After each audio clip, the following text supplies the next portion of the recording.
मित्रों नमस्कार, उपाध्याय की पाठशाला में आपका स्वागत है। सबसे पहले आपसे विनम्र निवेदन है कि इस वीडियो को आप पूरा देखें, लाइक करें, शेयर करें और पुण्य के भागी बने, क्योंकि यह पुनीत कार्य है। पुनीत कार्य में सहयोग देने वाला भी पुण्य का भागी बनता है। जो मैं उपाध्याय की पाठशाला में ज्ञान बता रहा हूँ उसको घर घर पहुँचाइए, लाइक करिए, सब्सक्राइब करिए, शेयर करिए, लोगों के पास भेजिए ताकि लोगों को सही चीज़ पता हो सके। मेरे पास कई सारे प्रश्न आए और उनका समाधान मैं बता दे रहा हूँ। कुछ लोगों ने मुझसे प्रश्न किया कि गुरुदेव अमावस्या कब है। कुछ लोगों का प्रश्न ये था कि जिनके पिता की तिथि पता नहीं हो उनका श्राद्ध कब करें। और कुछ लोगों का प्रश्न है, चूँकि 14 अक्टूबर को हम शनिवार दिन पड़ रहा है तो श्राद्ध में दाढ़ी बनावें, बाल बनवाएं या न बनवाएं। अब इसका समाधान मैं दे रहा हूँ। पहली चीज़ कि जिन लोगों को तिथि पता नहीं है और अभी तक जल और तिल नहीं दिए हैं, उनसे विनम्र निवेदन है कि अगर पूरा नहीं दे सके तो अब से भी 2-4 दिन बचे हैं तो आप अपने पिता को लोटे में जल, तिल और चावल रख करके अब से जल कुशा हाथ में लेके दे दें, और कुशा ना हो तो सोने की अंगूठी होनी चाहिए। लोटे में रख करके अपने पितरों को जल दें। जल पैर से नहीं लगना चाहिए। पिछले वीडियो में आप देख लें, आपको सारा ज्ञान हो जाएगा। दूसरी चीज कि 14 अक्टूबर को अमावस्या पड़ रहा है तो इस अमावस्या के दिन जिन लोगों के पिता की तिथि नहीं पता है, समय नहीं पता है, वो 14 अक्टूबर को अपने पिता को श्राद्ध कर सकते हैं। और जिन किसी का भी दादा का, दादी का, नाना का, नानी का, सबका श्राद्ध उस दिन, सारे पितरों का श्राद्ध, भूले भटके का सबका श्राद्ध अमावस्या को हो जाता है।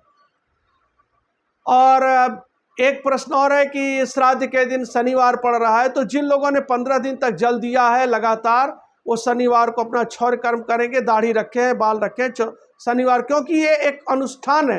तो अनुष्ठान में उस तरह का भराव नहीं होता है कि आप शनिवार को नहीं बनाएं।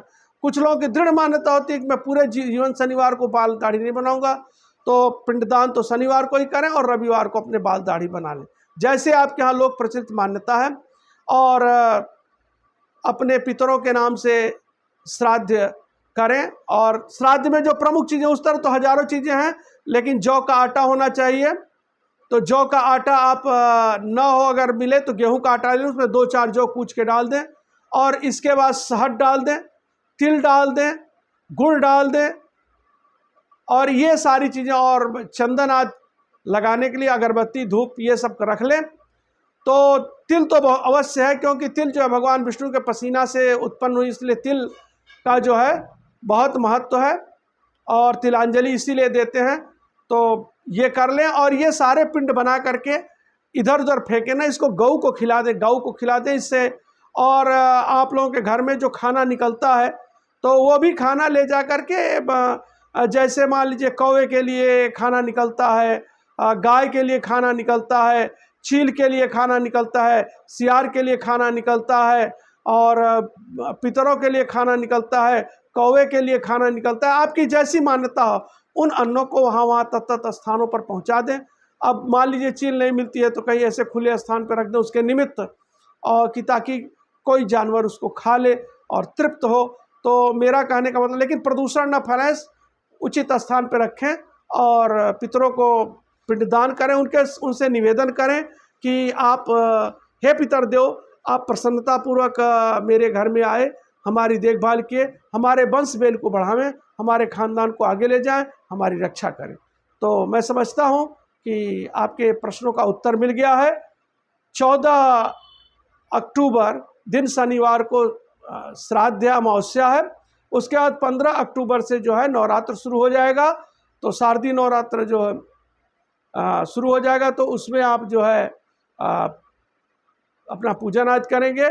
और जो लोग शनिवार को बना सकते हो शनिवार को बनाए अनुष्ठान में, और नहीं अगर उनकी दृढ़ मान्यता है कि शनिवार को नहीं बनाएंगे तो रविवार को प्रातः काल बाल बनवा के तब नवरात्र का व्रत करेंगे। और उसके बाद जैसा होगा, तो आप सभी का दिन शुभ और मंगल होवे।